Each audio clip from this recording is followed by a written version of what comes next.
This is the Alps Mountaineering Vertex Airbed in a queen size, and we'll be testing its comfort, ease of use, portability, and more. I got this on sale from Amazon and got the inflatable mattress inside a stuff sack, a pump with 3 detachable nozzles, a DC vehicle charger, an AC charger, a repair kit, and some instructions. I put affiliate links below if you want to check it out. The Alps Mountaineering Vertex Airbed gets me about 6 inches off the ground. When inflated fully, my body does not touch the ground whether I'm sleeping on my back, stomach, or side. Even when I was leaning on my elbow or sitting down, I could not feel the ground.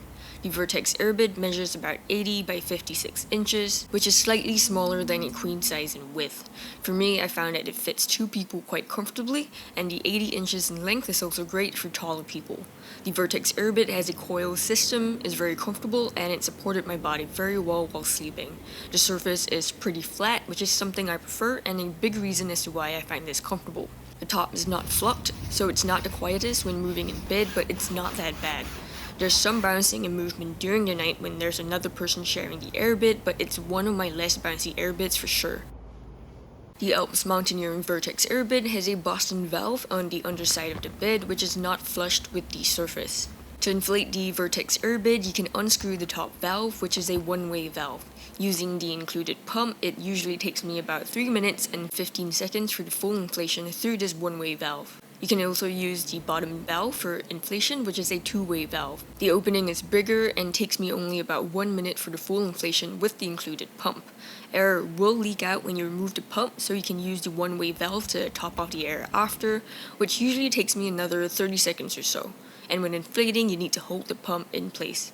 I find the Vertex Airbed comfortable when it's firm, but if you like it a bit softer, you can unscrew the bottom two-way valve slightly to let out a bit of air. Just don't unscrew it too much or too much air will leak out and you'll have to re-pump. To deflate the Vertex Airbed, just unscrew the bottom two-way valve fully, fold the mattress in thirds, and then in thirds again while using your body weight to push the air out.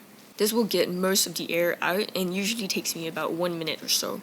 Folding it up properly will take another 1.5 minutes or so, and I'll show you how to do that later. The Vertex Airbed comes with an oversized stuff sack, which can probably even fit 2 of these mattresses. It's easy to fit the Vertex Airbed back in, even if it isn't fully deflated. The stuff sack doesn't come with any handles or straps for carrying though. After deflating, the Alps Mountaineering Vertex Airbed has a packed size of about 18 by 8 by 6 inches.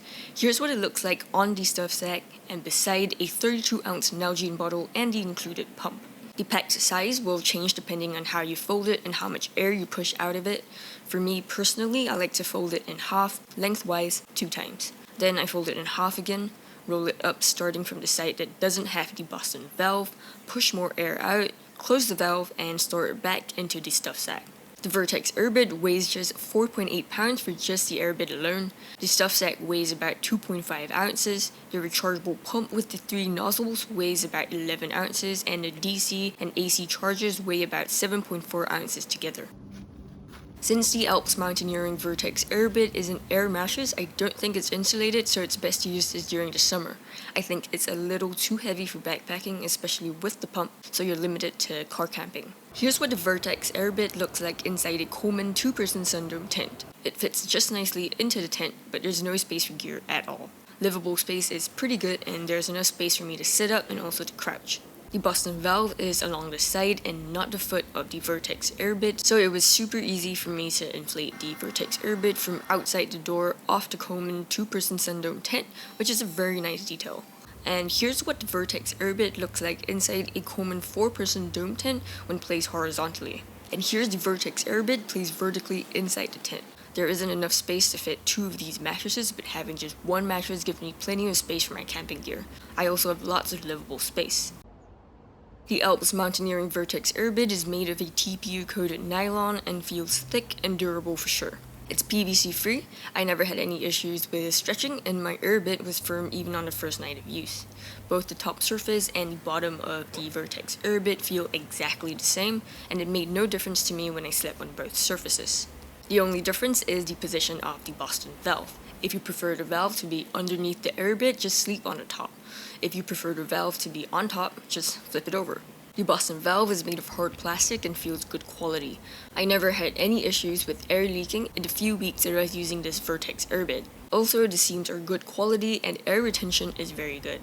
I slept on the Vertex Airbed with another person 3 nights in a row without having to top off any air at all. The included pump has an internal rechargeable battery and is very high powered. Using the included adapters, it can be charged via a wall outlet or a car outlet and can be used while charging, so it's really versatile and I like it a lot. The charger doesn't have any indicator lights though to let you know when it's fully charged, and the pump doesn't have indicator lights either to let you know how much of a charge is left. The instructions say to limit the charging time to 3 hours, so that's how long I normally charge the pump for. I've had this pump for only a few months now, and it holds the high-powered charge for about 17 minutes before losing like 95% of its power. It dies only at about 24 minutes in, but between 17 and 24 minutes, it's so low-powered it's practically useless. On the 17-minute high-powered charge, I could inflate the Vertex Airbed about 10 to 15 times before needing to recharge the pump. The stuff sack feels high quality and seems to be pretty strong. For pros, I found the Alps Mountaineering Vertex Airbed very versatile. The Airbed is low profile and doesn't reduce livable space in 2-person tents. I felt that this was perfect to use inside my Coleman 2-person Sundome tent. The pump is also versatile because there are multiple charging options and it can also be used while charging. It's also comfortable, it provides good body support, and there's not a lot of bouncing on the Vertex Airbed when compared to my other 2-person camping air mattresses. The Vertex Airbed is also easy to use. The Boston valve makes it easy to inflate, deflate, and fold away. The pump is also user-friendly, it holds a lot of charge and is high-powered. The Vertex Airbed is surprisingly lightweight for an almost queen-size airbed, and packs up really small when you squeeze all the air out. It's actually one of my most portable air mattresses. If you found this helpful so far, please help me hit that like button, thank you, and I really appreciate it. As for cons, the biggest con is that the Vertex Airbed is more expensive than any of my other TPU or PVC air mattresses that I have. The pump can also be quite loud, but I don't think it's really a con because that's natural for a high-powered pump. Overall, the Alps Mountaineering Vertex Airbed is no doubt a high-quality mattress, and even the included pump is good quality and high-powered. One of the best pumps that I have for sure. But it is quite pricey for an air mattress. I've seen the Vertex Airbed go for like $180 or something, and honestly, as good quality as this is, I don't think I would pay $180 for it, or for any other air mattress for that matter. I'm more of a self-inflating mattress kind of person. I personally paid $127 for this Vertex Airbed, and I think that's a pretty reasonable price. If you can get it for around the same price or maybe even less, I think that's pretty good value for money. But if you're on a tighter budget, there are other air mattresses on the market that cost maybe half of this and perform almost as well. To find out which mattresses these are, check out my 10 best 2-person camping mattresses video right here. Thank you for watching, and I'll see you in the next one.